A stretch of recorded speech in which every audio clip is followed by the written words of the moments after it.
भारत का अर्थ है भारत। भाव मतलब संवेदना, क्योंकि अभी आपके जीवन का सारा अनुभव इंद्रियों पर है।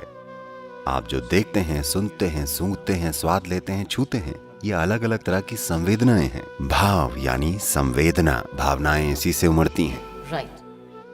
रा मतलब राग या धुन। धुन आपकी नहीं है, इस सृष्टि की अपनी ही एक धुन है। अब आपको बस लय मिलानी है, यानी ताल। अगर आपने ठीक से ताल मिला ली तो आप एक बेहतरीन इंसान हैं। अगर आप ताल चूक गए तो जीवन प्रक्रिया आपको रौंद डालेगी। तो हमने इस राष्ट्र को पुकारा भारत। क्या तब हमसे गलती हो गई कि हमने भारत का नाम बदलकर इंडिया रख दिया? बहुत बड़ी गलती, क्योंकि आपको ये बात समझनी होगी, जब भी कोई किसी देश पर कब्जा करता है, चाहे कोई भी आक्रमणकारी हो, सबसे पहला काम वो क्या करते हैं, वो आपका नाम बदल देते हैं। ये हावी होने की टेक्नोलॉजी है, ये गुलाम बनाने की तकनीक है। अगर आप अफ्रीकी अमेरिकी इतिहास को देखें, जब अफ्रीकी लोगों को लाया जाता था, बंदरगाह पर ही पहला काम ये होता था, उनके नाम बदल दिए जाते थे। हमारे साथ भी यही किया गया है। तिरुवनंतपुरम त्रिवेंद्रम हो गया है, चेन्नई मैड्रास हो गया है। हमें नहीं पता कि हम मैड थे कि रास्कल। इसी तरह इंडिया, इसका क्या अर्थ है? इसका कोई अर्थ नहीं है। मतलब अगर मैं आपको एक अर्थहीन नाम दे दूं तो आप मेरे सामने एक अर्थहीन बेवकूफ व्यक्ति बन जाएंगे, क्योंकि मेरा एक अर्थपूर्ण नाम है, मेरी एक परंपरा है, मेरी एक सभ्यता है, आपका कुछ नहीं है। तो इस तरह से हम इंडिया बन गए हैं।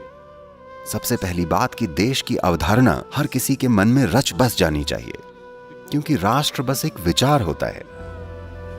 जब ये विचार आपके मन में प्रज्वलित होकर दिल में बस जाता है और आपका ये भाव सर चढ़कर बोलता है, तब जाकर आपका सच में एक देश बनता है। नहीं तो देश बस एक कागज पर होता है। ये हमारी आज की दुर्भाग्यपूर्ण सच्चाई है।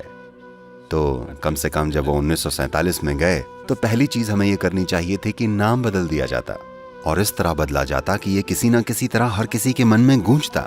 अभी आप अंग्रेजी नाम इस्तेमाल कर रहे हैं। इस देश में मुश्किल से 2 या 3% लोग ही ठीक से अंग्रेजी बोल पाते हैं।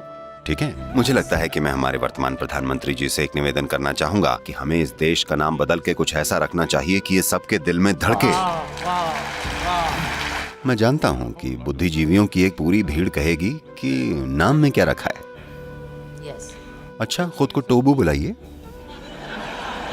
मैं किसी चीज के खिलाफ नहीं हूं, मैं बस इतना कह रहा हूं, जो हम बोलते हैं वो बस एक ध्वनि है।